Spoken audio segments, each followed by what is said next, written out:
Trip the Beltway Fantastic. We are into the second week of U.S. airstrikes against Houthi targets in Yemen. U.S. warplanes have been targeting Houthi infrastructure and weapon depots, leadership in the capital city of Sana'a, as well as other towns and villages in northern Yemen. These have invariably caused civilian injury and death, though the actual numbers are hard to pin down. Not surprisingly, the Houthis have responded with their own attacks against U.S. warships in the Red Sea. Their missiles have been intercepted, but like in the last 18 months, the constant volley of missiles has kept the American Navy busy, in harm's way, and exhausting a lot of expensive munitions, more than $1 billion worth of arms since the end of last year. Meanwhile, the Trump administration appears committed to fighting the Houthis in an open-ended exercise that looks and feels like a war, yet has not been authorized by Congress and has not been fully explained to the American people.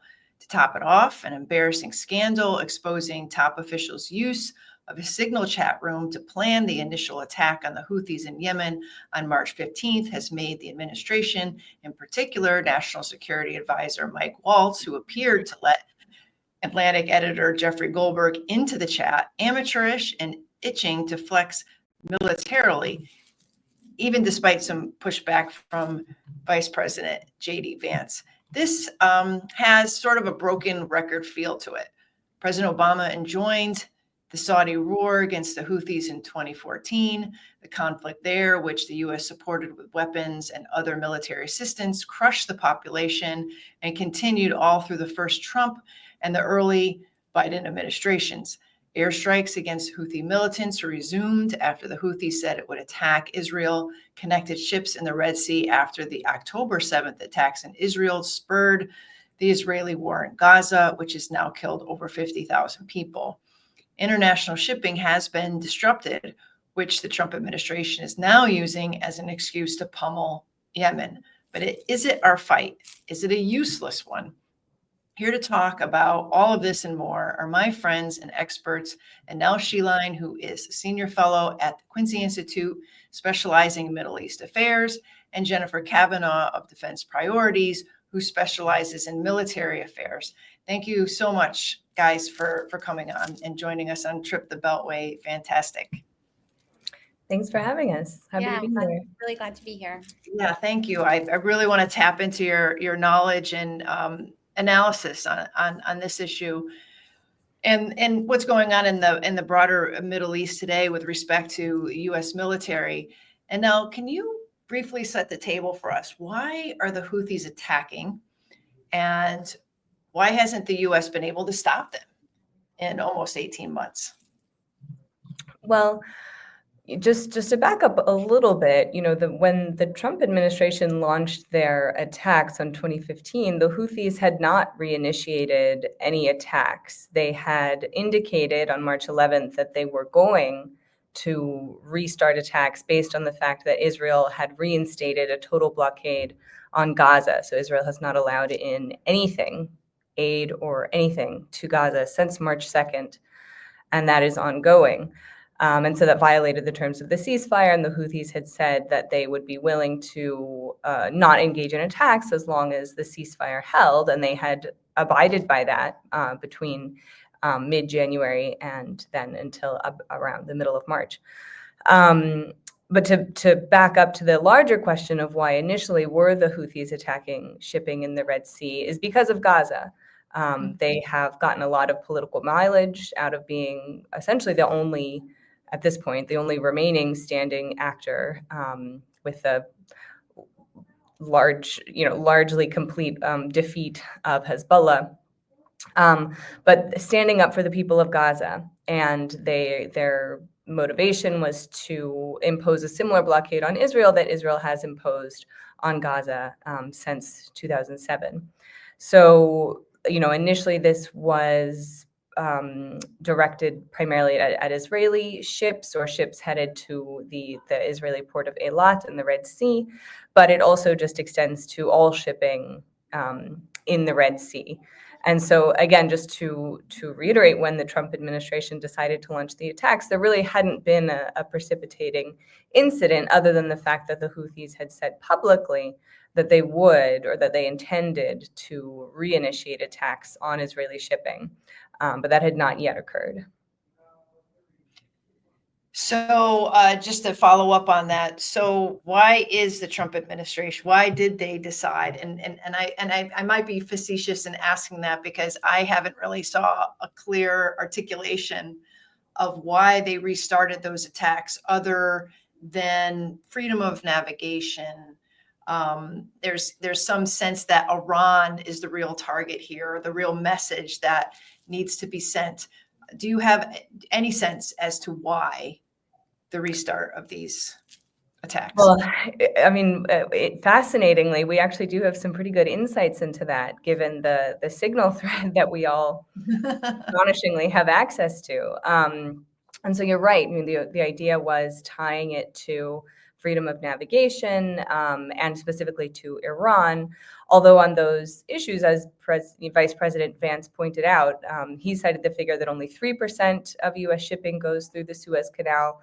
I've seen a couple of different figures, but it is quite low as far as the extent to which the impact on kind of imports and exports has been quite minimal.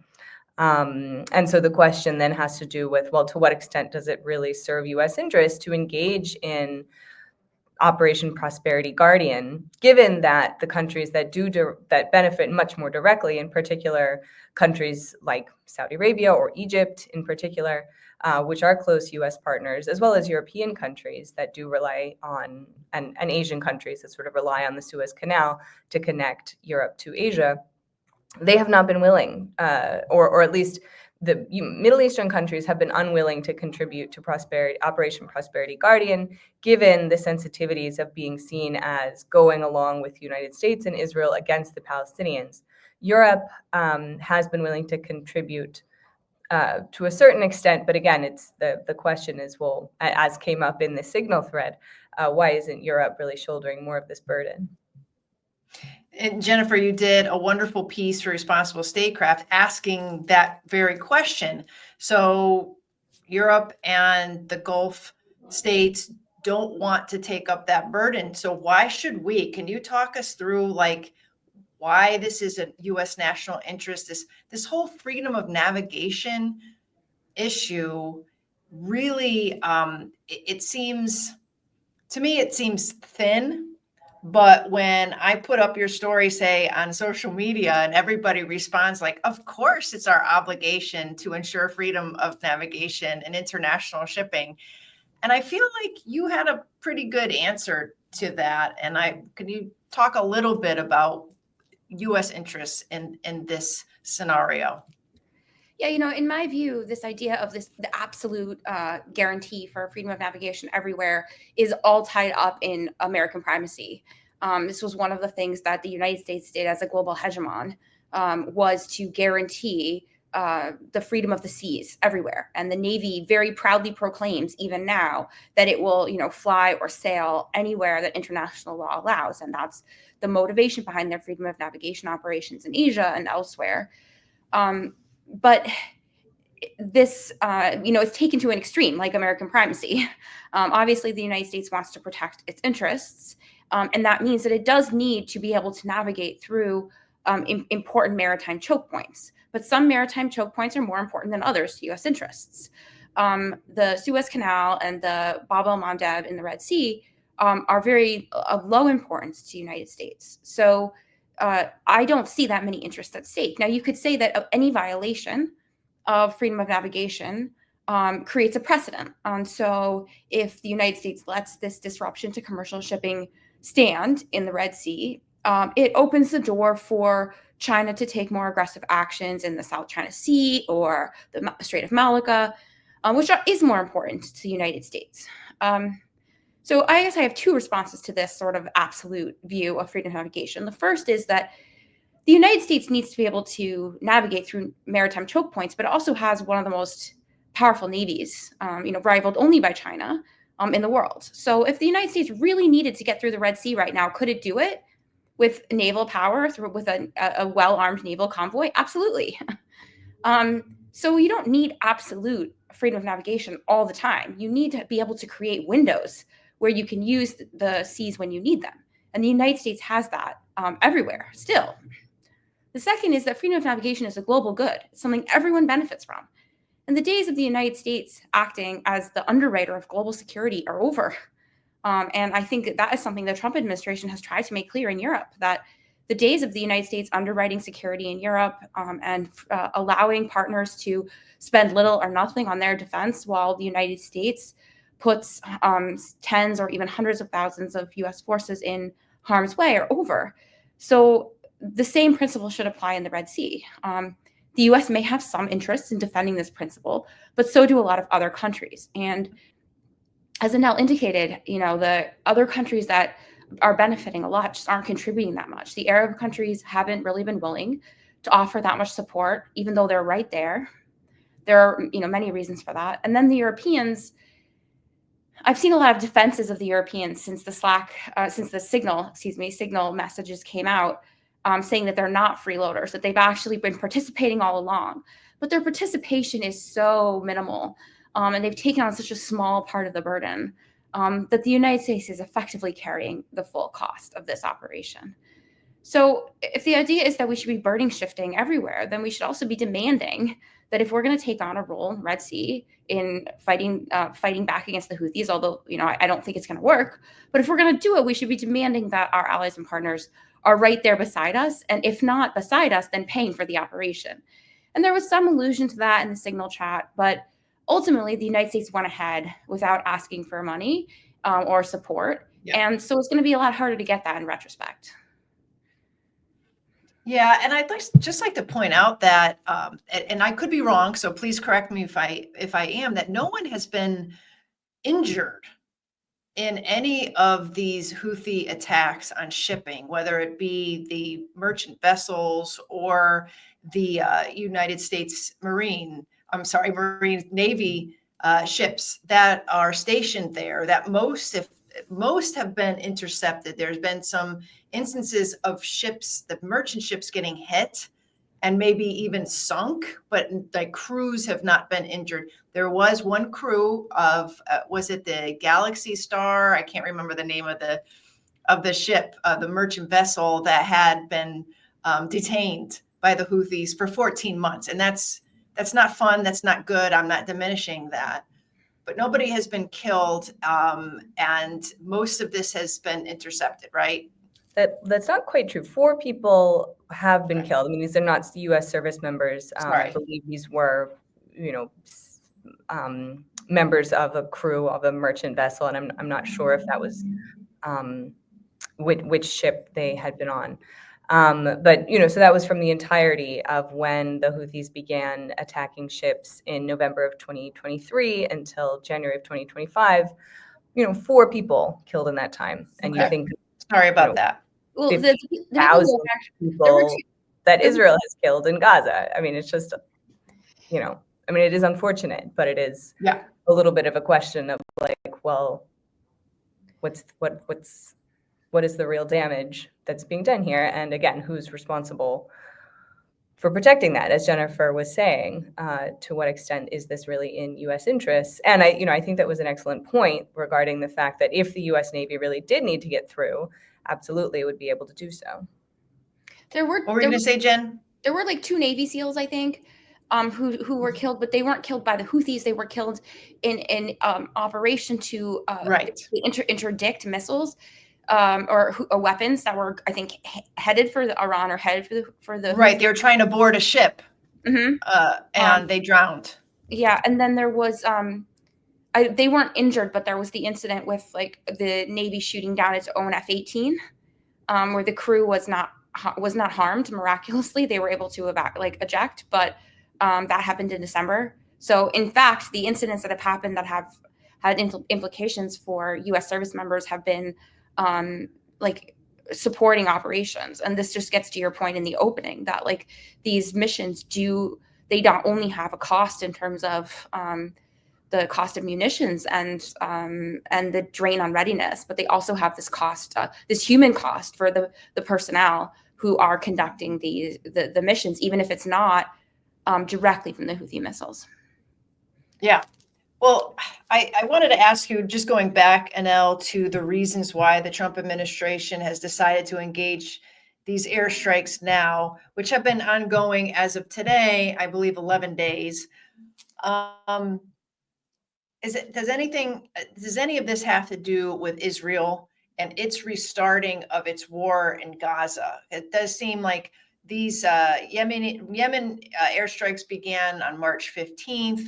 I believe the broken ceasefire, resumption of attacks in Gaza probably started around the same time. Do you have any thoughts on what the through line is there? No, I mean, absolutely. I think that is clearly the clearest indication or explanation for why the Trump administration decided to prioritize this does have to do with the fact that when it comes to Israel, everything else, the Trump administration or the Biden administration, for that part, everything that they said they were committed to. For Biden, it was things like U.S. global leadership and human rights. For Trump, it's putting America first and asking our partners and allies to shoulder the burden for their own defense. But when it comes to Israel, both of those commitments really break down. And so, yes, Israel had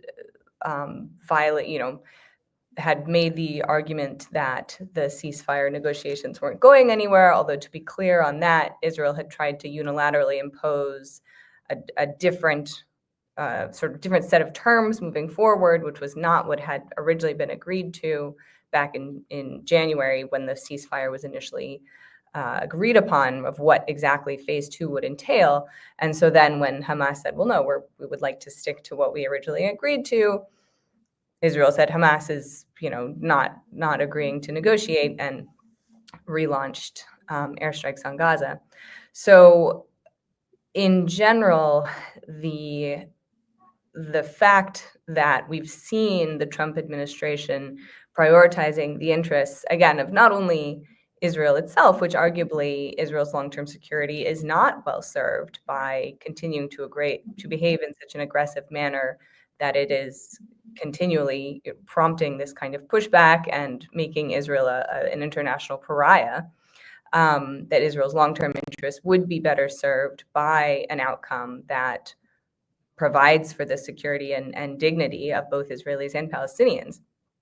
But it's serving Netanyahu's interests. Netanyahu needed to pass a budget before the end of March, and he wanted to pass a budget that worked with his objectives. He was also coming up sort of legal repercussions for his, for fraud and corruption, which have been sort of dogging his heels for quite a while now. There were efforts within the Israeli government to start to come after him for that. He is in the process of removing the Israeli Attorney General and the head of Shin Bet to prevent them from further investigating additional wrongdoing that he'd engaged in.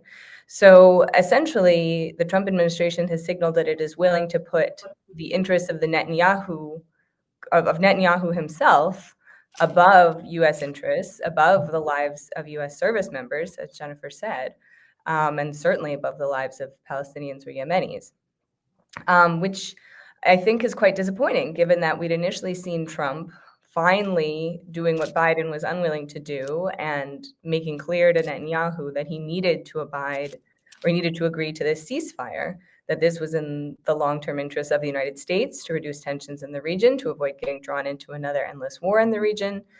And this also burnished Trump's credentials as, someone who can be a deal maker and get in and accomplish something that Biden had said he'd tried to do for months and was unable to do, in part because Biden was never willing to actually use U.S. leverage, which is extensive in the case of Israel. So it's disappointing. And I do think the concern about, the possibility here with Trump attacking the Houthis and then blaming Iran for it is, Iran does not control the Houthis, and the Houthis existed as an indigenous group within Yemen long before they ever got any support from Iran. And they will continue to exist even if Iran were to cut off all support to them. So the notion that by sort of holding Iran responsible for what the Houthis are doing would be an unnecessary and inaccurate means of escalating a conflict, which could otherwise be resolved if Trump actually insisted that Netanyahu abide by the ceasefire agreement that he himself pushed for, because the Houthis didn't engage in any attacks while the ceasefire was in effect, including the allowing in humanitarian aid. So in terms of serving U.S. interests, that's what would be best to prevent the U.S. from engaging in costly and unnecessary military interventions, which could escalate in frightening ways. Jen, do you think the Houthis can hold out for a long time? I mean, they've been attacking since what was it? And now you said November of 2023. Mm-hmm. They went. They held back on the attacks because of the ceasefire, which speaks to what you just said. And now the ceasefire in January, they stopped their attacks. They resumed, and they don't seem to be backing down to these recent U.S. airstrikes. Are we in for another endless war in terms of trying to destroy a militant group that has all of the advantage of asymmetric warfare, but the absolute will to resist us and oppose us and Israel? Well, I don't know if it will be endless, but a military campaign is unlikely to solve the problem. I mean, the Houthis already survived years of bombing from the Saudis, backed by U.S. military power, right now the strikes the U.S. is conducting have done nothing except to give the Houthis more regional legitimacy and sort of feed their operations in many ways. It'll be incredibly difficult to wipe out their munitions stocks that are underground and hidden in various places. A lot of their weapons and personnel are highly mobile, so they'll be hard to target. It's a very diffuse organization, so taking out leadership isn't going to be all that effective in terms of disrupting their operations. And, the genius of the Houthi strategy is that they don't need good weapons to be effective, and they don't actually need to hit anything. They just need to be able to fire things that explode into the Red Sea to create enough uncertainty that shipping doesn't return. And you saw that in the ceasefire period, shipping did not return. One of the reasons why the Houthi strikes on shipping have been so much lower over the past 3 or 4 months is that there's nothing to shoot at, because no ships are going through except the Chinese and the Russians, which have paid their way with bribes and other ways. So, I don't see this as a way that either you're going to get destroy the Houthis to the extent where they're no longer able to function because they don't need that much to function, or a way to really change the dynamic in the Middle East enough that shipping companies feel confident to return. I think the only way to do that is to fundamentally change the instability problem in the Middle East, and that really does require a political solution. So you come right back here to there just aren't military solutions to the problems in the Middle East for Israel or for the United States. Were either of you surprised by the signal chats that we have now had a chance to see that Jeffrey Goldberg at the Atlantic Council had released today, that today is Wednesday? I was a bit surprised, but I guess being around Washington for as long and seeing so many administrations come and go, but I was surprised that I was seeing the same language used in this chat about, this muscular, the description about what they were going to do, how they were going to do it. Buildings are bombed. They're cheering with emojis. The lead up to it, the only voice of some resistance was J.D. Vance, where he was like, well, maybe this might not be a good time to bomb Yemen. We got all this stuff going on in Ukraine. We got the economy at home. Maybe we can wait. Maybe same conditions might be there a month from now. And I think he got a little bit of support from Joe Kent, who works at the Pentagon. But other than that, there was this, I don't know, this cheerleading sort of energy about what we needed to do to show force and to preserve freedom of navigation. And I guess I was somewhat surprised because some of these people were making the opposite arguments, either in the campaign for Trump or in the intervening years between first Trump and Trump 2, that these kinds of attacks and these kinds of operations don't work, that you need political solutions, that it just creates more instability in the region. And here it's like we're just doing the same thing over and over again and expecting different results. What was your reaction to the Signal chat kerfuffle? I mean, I agree with you that it is disappointing given some of the rhetoric we heard from the Trump administration, especially around the need to avoid endless wars, which was something he campaigned on successfully against Hillary Clinton in 2016, and with good reason, given Americans' general frustration and exhaustion. And I really want to echo Jennifer's point that so many aspects of the Middle East simply do not have a military solution. And as has already been discussed, the Houthis have been dealing with airstrikes for years, even before the Saudi-led coalition launched the war against them in the spring of 2015. They fought a series of wars against the Yemeni government. They were bombed and subsequently in 2014 managed to take control of the capital and now have been the de facto government in Yemen since that time. And just to be very clear, I mean, the Houthis engage in horrible human rights abuses. They are, my understanding is they are fundamentally changing certain aspects of Yemeni society in ways that are just quite detrimental in the long run.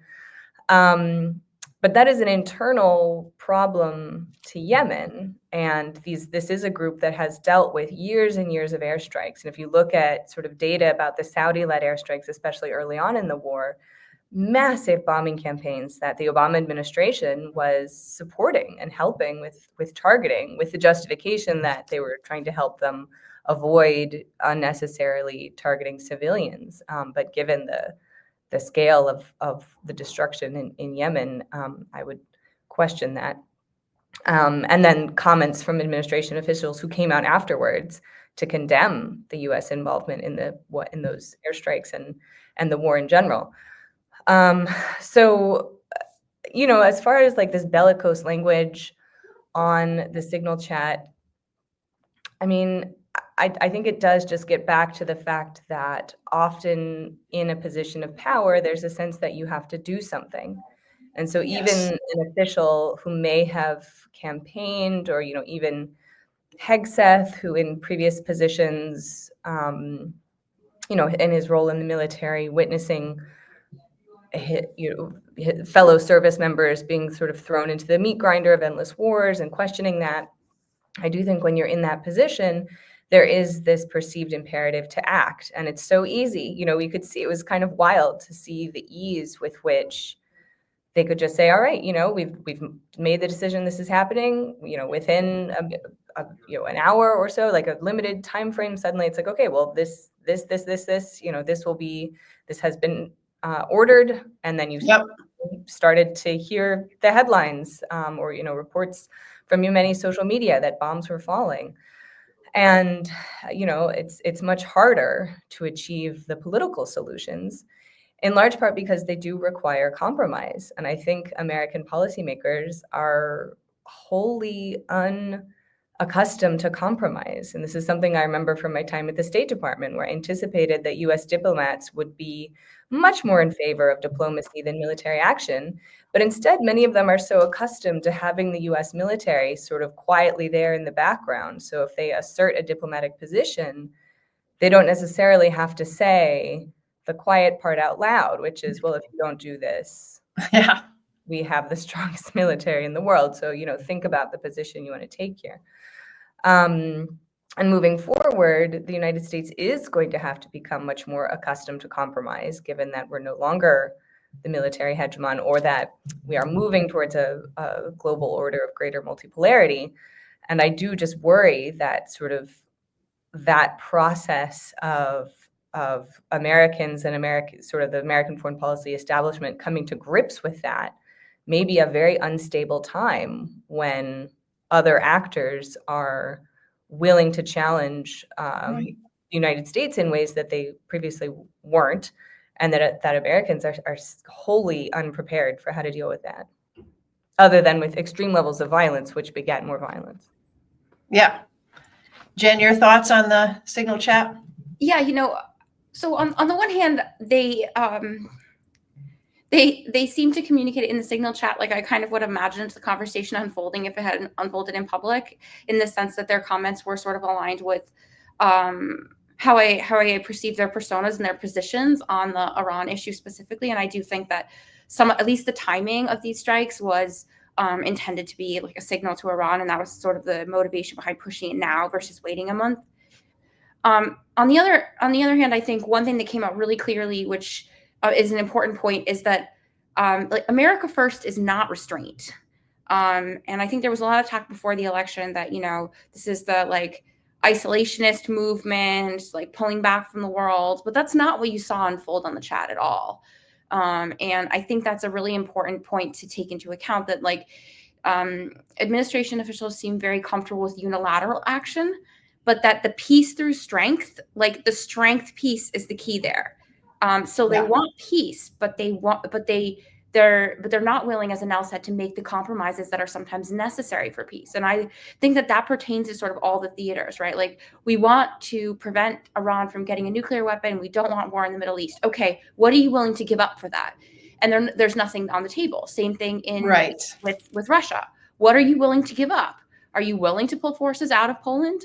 Are you willing to make these compromises? And in some cases, the answer might be yes, but in some cases it's no. And I think we haven't even gotten to Asia yet, right? The administration has been focused mostly on the other theaters so far, but I think that's going to come up again.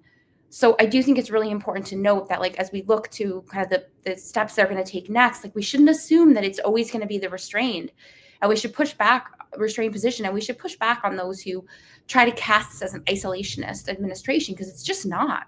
So we should kind of, I think that's a really important point to make. And I guess the last thing I'll say is some of the information that came out today about the specific, details about the operation. As somebody who like spent a lot of time working in classified settings, like the amount of like anxiety that I had about making sure I followed all the rules on classification, and making sure that I locked everything properly and saved everything properly, and I find that a little bit hard to see, kind of the casualness. I think analogous to this too, like, it's not just the casualness of going to war, but it's sort of like, it felt like reading the play-by-play of a video game a little bit. And like, it's important to remember, this is not a video game. This is real life. These are real service members. And so I think it'll be interesting to see like how things evolve from here, like in terms of not just foreign policy, but communication. How does the transparency and the tone of communication from U.S. national security agencies change, if at all, from the learning experience of this, which was just sort of like a continuation of, like, as if we were all just average Joes. And same thing we've seen that on social media too, like with the trolling and stuff that has seemed like, okay, that was fine when you were like just a normal like American citizen, but now you're in a real position of power. It requires a different level of communication. So I'll be watching seriousness. Yeah. Like, nobody noticed that there was a guy or girl named J.G. just lingering in the chat. Like, just basic protocol. Like, okay, we put some people in this chat to plan a war operation. Maybe we should account for every single person in there, make sure we know who's there and who they are. That seemed like just at the basic level. I mean, I did it with emails. Like, making sure that no one's CC'd on the email before I send the response, So I do think, and maybe it could be a good, like, a learning experience so that it doesn't happen again. But it's frustrating to see sort of the accountability that's expected of junior people and the lack of accountability. Right. Well, thanks, ladies. I can't tell you how grateful. One more thing I think that's important to note. I mean, obviously, not only service members at risk, but more than 53 Yemenis were killed in that initial attack. More Yemenis have died subsequently. To say nothing of the fact that Congress is not questioning the bombing of Yemen, which there's no congressional authorization for that. This came up before in efforts to pass a war powers resolution.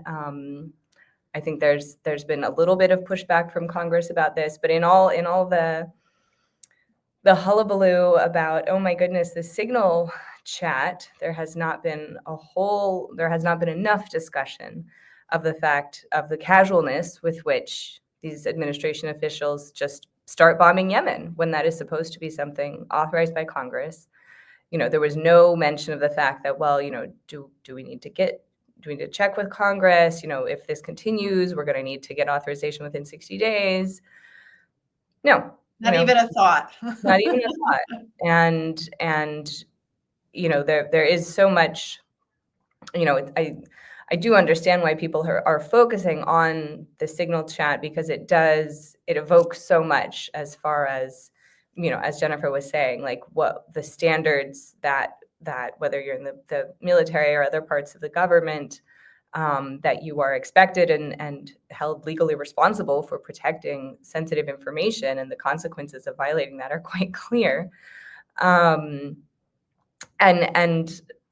Just there's so much there, and so it's understandable. But again, I do think sometimes we are forgetting some of the broader, or we're not focusing as much on some of these broader questions about how is it possible. Yeah, that bothers me too, Anel, because I feel like it's not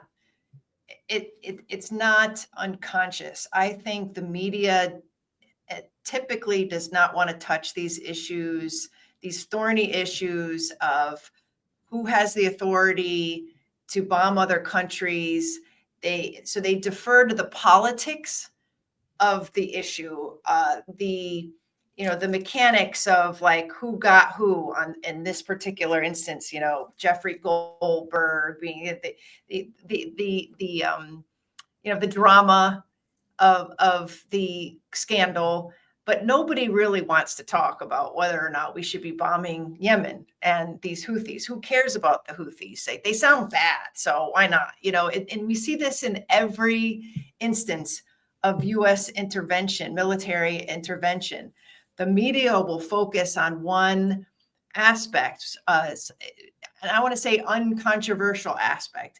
As much as we love, this is a titillating story about an Atlantic magazine editor being led into a war planning chat. The real controversy here is that we have been bombing another country for the last 11 days. People are dying, and the American people have never gotten an explanation, a real explanation as to why. And that's something that the mainstream media is not going to touch. And I'm hoping, like things that you write, Anel, and you, Jen, and what I'm doing on Responsible Statecraft, this podcast, I'm going on another podcast later on today to talk about this. Hopefully that'll bubble into the system, because I do think this is one of the reasons why Americans are so fed up with Washington, is because they see that this is what everybody's talking about. They're not talking about the real deal here. And, our service members were put into harm's way, and they're already in harm's way there. But then this happened, and something really bad could happen to them if that signal chat had been breached or hacked or whatever. So lots going on here. I appreciate you both coming on, talk about it. I'm just so grateful at the expertise in the analysis and the independence of your perspective and being able to share it with me. So thank you. And I hope you both come on again. Yeah, thanks so much. It was a great discussion. I'll look forward to next time. Yeah, thanks so much, Kel. Thanks, Jen.